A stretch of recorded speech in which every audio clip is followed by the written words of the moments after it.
Hi guys, welcome. This is Shruti, and in today's video I want to be talking to you about how many blog posts should you be creating as a new beginner or even as someone who's been blogging for a while. Now, I've been blogging for over 5 years at this point. First I was doing this as a hobby and now I'm doing this full time. So I have really been on different spectrums and seen different blogs grow at a different rate based on how much content I was able to create. Now, when you think about how many blog posts you are going to be creating, think of it as how many data points you are allowing different search engines to find you with. So let's assume that you are going to be focusing on Google and that's going to be sending you a lot of traffic. Then you need to be thinking about what is going to be an optimum frequency for you to create blog posts on Google versus, let's say, if you are thinking of sending your traffic over from Pinterest, then there's going to be a different approach behind that as well, because Pinterest tends to work slightly different than Google at times, specifically when it comes to the types of blog posts and the length of blog posts and so on. So let's assume you want your blog to be discovered on Google as well as discovered on Pinterest, and you're trying to find a good sweet spot for the same. Now, there are two factors that are very, very important when it comes to figuring out how much content you should be creating and how many blog posts you should be writing as well. The first factor to consider here really is, where are you in your blogging journey? So how long has it been since you've started your blog? If you're at the beginning stages of your blogging journey, the strategy you need in terms of how many blog posts you have to create will be completely different. Whereas if you are towards the latter stages or you've been an established blogger for a couple of years, the amount of content you need to create on your blog is going to be somewhat different. And the second factor, which is also really critical in terms of how many blog posts is the right blog post for you to create, is your comfort level with writing. So it's natural to assume that at the beginning, you're not going to be that comfortable maybe churning out content every single day or every single week. Whereas once you have become sort of an intermediate or more of an expert blogger, you're going to get more and more comfortable with it, right? Okay, so let's talk about where you are in your journey and what you can do if, let's say, you are in the first 6 to 12 months of your blogging. So at this point, really, when it comes to the number of blog posts, more is better. Why? Because like I said, the more content you're creating, the more data points Google has to understand exactly what your website is all about. The more data points, for example, YouTube and Pinterest have to understand what type of content you're creating and who they should be sending this content over to. Once you have become an established blogger, so once you've had a blog for 2 or more years, that is the time when Google, for example, will have enough data on your blog, will understand exactly what niches or topics you're blogging in and what kind of content is doing best on your blog. Hence, the need for you to consistently create a lot more content sort of gets lower. Now, I have to say here, as a blogger, it is incredibly important for you to be consistent all year round. So at the very, very minimum, I would recommend that you create 1 blog post per week. Now, it doesn't matter whether you create those blog posts in a batch style format where you create all of them in one weekend and you schedule them out every week, or you create them once every week. Personally, for me, I'm someone who is not really great at batching because I tend to change my ideas and think about creative aspects in a very impromptu, last minute kind of manner. So I like thinking of creating 1 to 2 blog posts every time I sit down. So you'll have to see whether or not that is a fit for your personality or not and what type of person you are. So do you thrive on, planning and creating all these blog posts in advance? Or are you someone who can maybe create a content calendar and then create a blog post every once a week or once in 2 weeks? Now, when it comes to the fact that you are in the first 6 to 12 months of your blog, I would highly recommend that you think of publishing 2 to 3 blog posts per week. And again, the reason here is that up until the fact that you reach about 100 blog posts on your blog, Google is still considering your website to be relatively new and hasn't really gotten enough data for it to understand exactly where they should place you and rank you in the algorithm, right? So you want to make sure that you're giving this search engine, which is likely going to be the biggest search engine in the long run, enough data for them to understand exactly who is going to benefit most from your blog. When it comes to year 2 and year 3, you can take it a little bit lighter and you can maybe start creating twice a week or even once a week based on how much traffic you have in year 1 and how things are going. So a sample strategy for you here could be that in year 1 you create twice per week. So that's going to be 52 weeks multiplied by 2. That's going to be 104 blog posts for that year 1.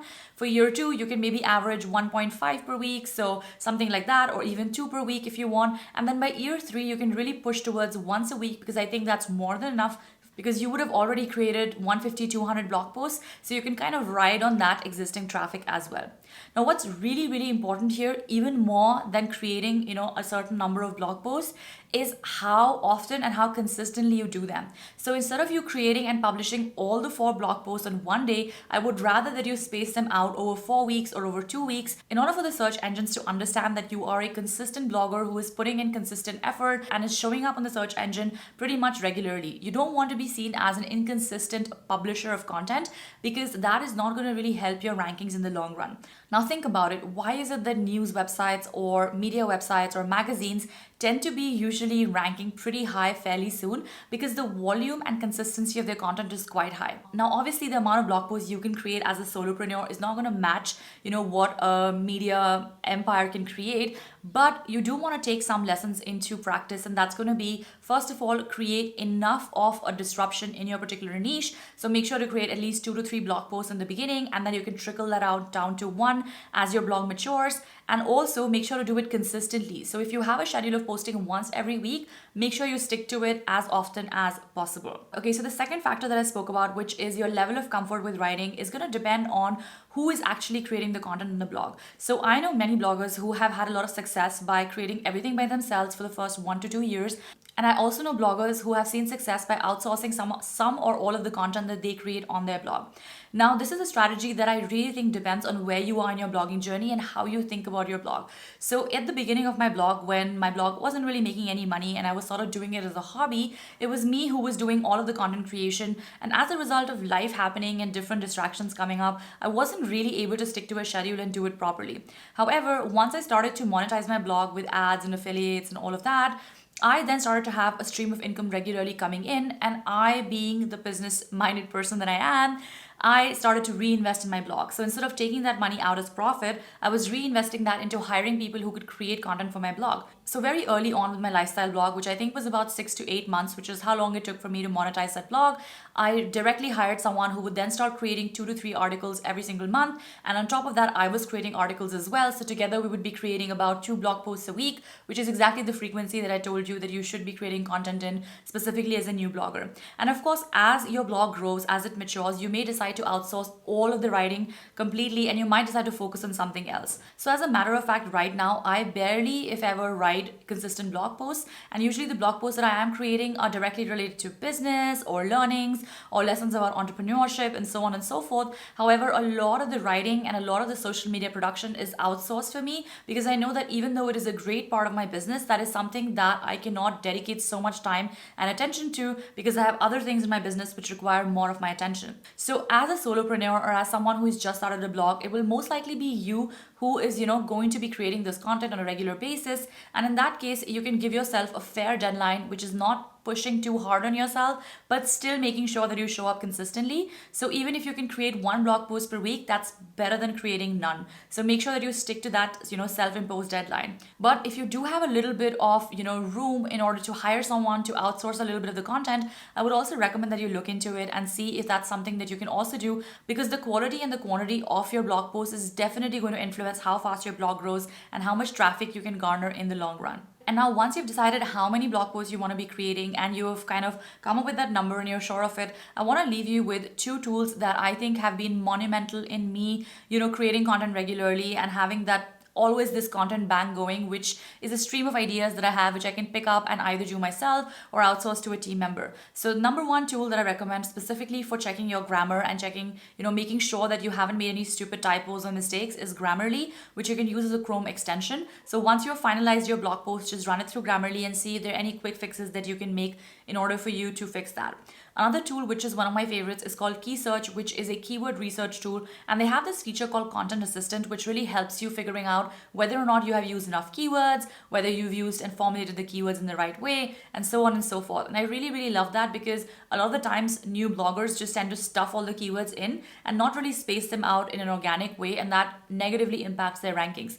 So if you want to be consistently creating content and you want to make sure that this is keyword optimized and search optimized, definitely look into Key Search. It's a pretty affordable tool, and I think they have a 30-day trial, so you can get started with that and then decide whether or not you want to purchase that as well.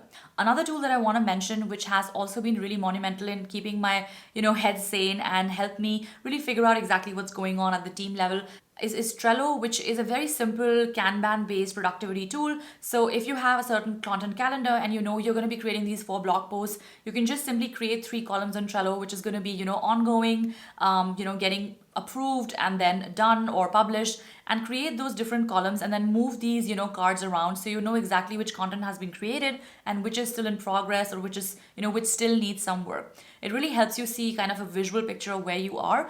There's so many other tools as well that you can use in order to manage your productivity. You can even just simply use your notes app on your iPhone or any other phone that you have and just sort of track your, publishing there. But do make sure that you are having an overview of what all blog posts are going to be coming out this month and where they are in the publishing pipeline. And that's going to help you a lot even when you outsource your content in the long run in the future as well. So I hope this video was useful. Make sure to click on the subscribe button below, like this video so more people can find us. And if you're looking to learn more about how to become a successful blogger, I would highly recommend that you check out my free blogging training, which is going to be linked in the description box below. Thank you so much for watching, and I'll see you in the next one.